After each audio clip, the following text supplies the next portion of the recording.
Welcome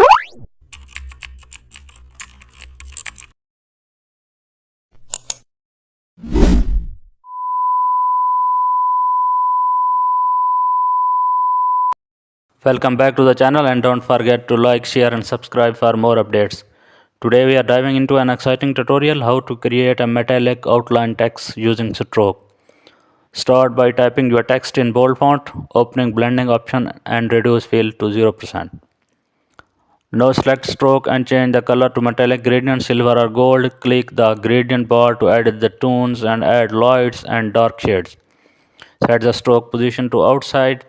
Increase the size to around 8 to 12 px for visibility. Now add a bevel and emboss effect for metallic shine, and also adjust the angle and depth for our realistic highlights. Now apply a drop shadow with low distance and high opacity. This gives it a soft metallic reflection